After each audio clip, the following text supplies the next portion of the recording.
Welcome, fight fans, to our technical breakdown. I'm your host, and today we are dissecting one of the most impressive welterweight performances of the year. Brian Norman Jr. versus Giovanni Santillan for the vacant WBO Interim Welterweight Championship. What unfolded was a masterclass in pressure fighting, technical precision, and championship mentality. This was high-stakes boxing at its finest. With Terrence Crawford vacating to move up to 154 pounds, the winner would be elevated to full champion status. Two undefeated fighters, contrasting styles, and everything on the line. Round 1 analysis. Norman establishes his tactical approach immediately. Notice his positioning. He's cutting off the ring effectively, using lateral movement to create angles. Santillan, the southpaw, tries to establish his jab, but Norman's hand speed advantage is evident from the opening bell. The key technical point here, Norman is winning the battle for lead foot positioning. Against a southpaw, controlling that outside angle with your lead foot is crucial, and Norman demonstrates textbook orthodox versus southpaw fundamentals. Santillan lands a solid right uppercut on the inside, showing his power, but Norman's movement and counterpunching are already creating problems. 10-9 Norman. Round 2, technical breakdown. This is where we see Norman's boxing IQ shine. He's reading Santillan's timing perfectly. Notice how Santillan tends to lean forward over his front knee when he attacks. Norman recognizes this immediately and starts targeting with right uppercuts. The redness around Santillan's right eye tells the story. Norman's precise, short shots on the inside are accumulating damage. His pull-downs and head control in the clinch show professional-level inside fighting.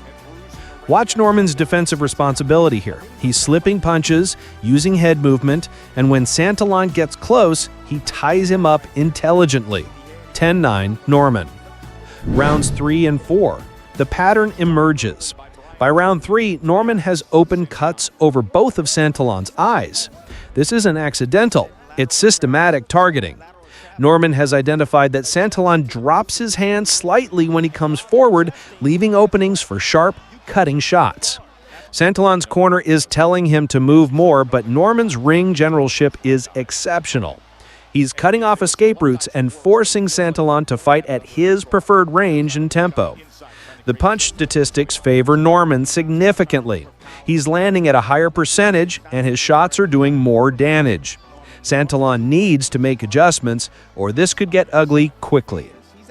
Rounds 5 through 7, championship rounds. This is where champions separate themselves from contenders. Norman maintains his work rate and precision despite Santillan's increased aggression. The hometown fighter is trying to rally, throwing more volume, but Norman's defense and counterpunching remain sharp. Notice Norman's tactical discipline here.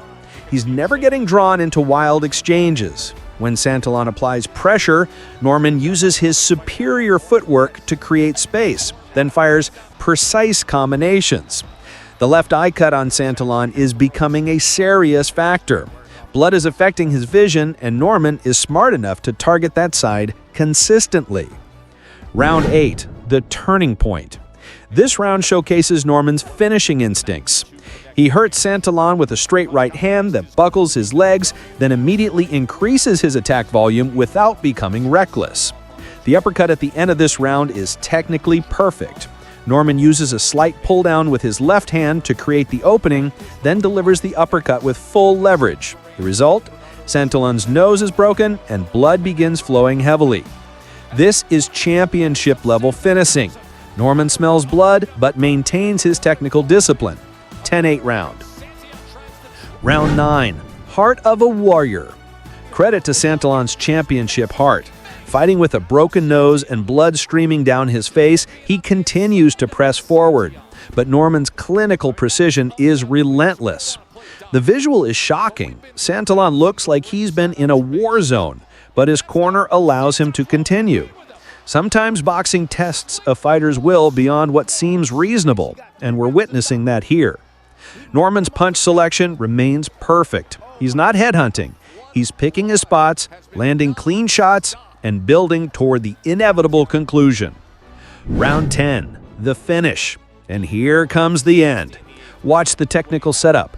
Norman establishes his distance with a powing jab, creates the proper spacing, and then delivers one of the most devastating uppercuts you'll ever see. The punch selection is perfect.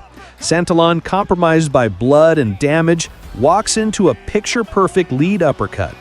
The leverage, the timing, the placement, everything is textbook. Notice Norman's reaction. He knows immediately that the fight is over. That's the confidence of a true champion. What we witnessed was a complete tactical performance. Norman's game plan was executed flawlessly. Establish range, win the positional battles, accumulate damage systematically, and finish when the opportunity presented itself. His inside fighting was exceptional. The head control, the short uppercuts, the body positioning. Against an experienced southpaw like Santillan, these technical details made the difference. The statistics tell the story. Norman landed 145 of 320 punches for 45% accuracy. More importantly, he landed 135 power shots. Santillan, despite his courage, was being systematically broken down by superior technique and ring IQ. That's our technical breakdown of an outstanding welterweight championship performance. For more professional fight analysis and breakdowns, make sure to subscribe and let me know what fights you'd like to see analyzed next. Until then, keep studying the sweet science.